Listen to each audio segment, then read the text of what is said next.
Big round of applause for Martin.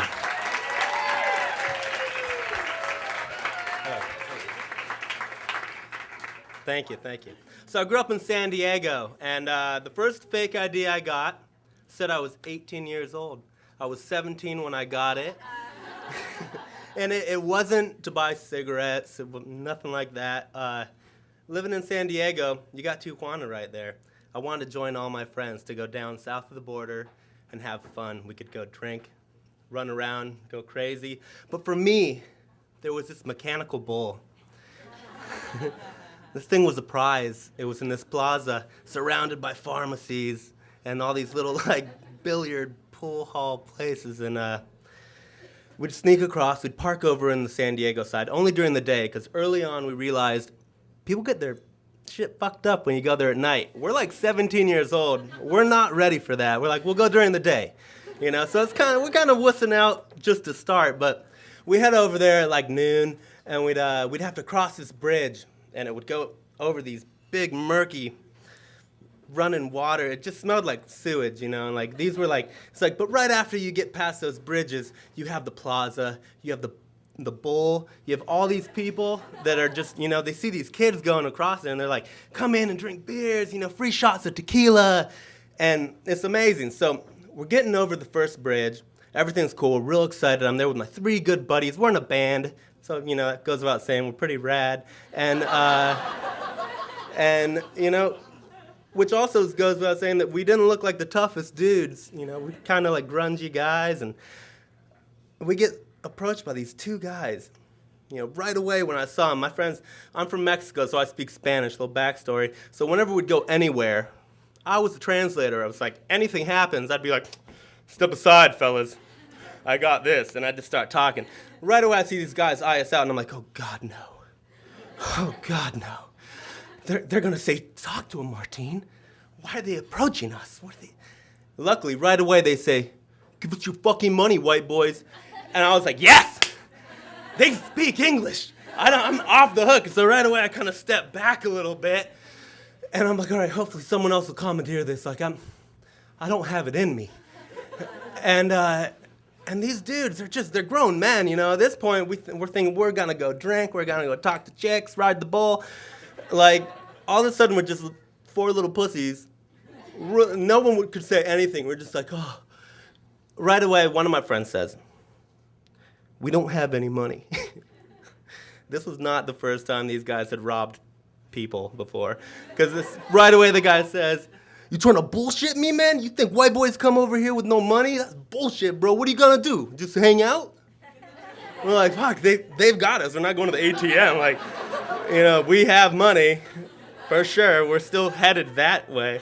So, so right away they see, all right, these kids are freaking out. Knees are shaking. Like, we look down, there's just shit flowing underneath us. We're like, these guys knock us out, chuck us over. We're done for. One of them says, all right, we'll make it fair. My buddy here is going to fight each of you one-on-one. So each of you will fight him for like $5. I was like, holy shit. Now we're each going to watch as the other ones get their asses kicked. At no point did any of us think, let's fucking get him. Like, we're just shaking. So they're discussing how this is going to work out. And I kind of step behind my buddy David to kind of be a little bit further out of the guy's view. Right when I step behind my buddy, he reaches out and pulls out the handle of this big fucking knife, man, the same kinds that they sell right over there in Tijuana. We know it's a dangerous place. And he pulls out, and right away I'm like, whoa, it got so real. And my friend David Peckett, call him Pecorino because he's the smallest. He's this little dude, and he just, right when he sees that handle, I shit myself a little, but he says, oh, shit. And you hear it, and we all hear his voice crack, and he's like, oh, shit. And he just starts going for it, and he's going for it, and he's pulling out just like 1s and 5s, and he's like, hey, here. And he gives the dude $27. And I was like, shit. Before I go for it, my buddy Mark pulls out $5. He's like, I got 5 on that, man. And the guy looked at it, and he's like, all right. And they fucking left us alone. The guys walked right by. And I was like, we just got out of stab wounds for 30 $32. That's like the best deal. Like, we were getting like 5 beers for $3 over there. I'm like, this kind of beats 5 beers for $3. This is fucking $32. I could go home right now and be fucking happy with the day. And anyhow, we went on with our day. No one really talked about it. We usually would play, we'd play pool like we were just running the table. We'd be playing shitty pool, but we felt big, but not that day. Like that day, we shot a little pool. We got drunk real fast because let's fucking drink, man. We gotta get some liquor in us. And we get all loaded, and we get to the bull, and I get on the bull because everyone's like, come on, Martine, it's your thing. And no one else gets on the bull, and I'm like, fuck. And everyone just all let out of him, so I get on the bull, and the guy just, like it would make machine gun noises as it bucked you, and it bucked me right away, and that was it, man. The bull just didn't do it for me that day, because our egos were out on that bridge, we really got messed up. That was my story.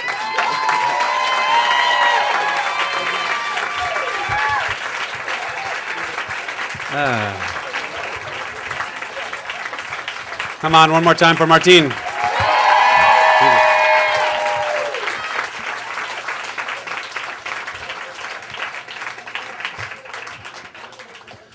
That is hysterical. I could say that I am the least toughest person I've ever met, and I could mug better than those guys. Those are the worst muggers ever. I also think you guys, you kept calling yourself not tough, but I as soon as those guys came over, I would have been like, here's all my money.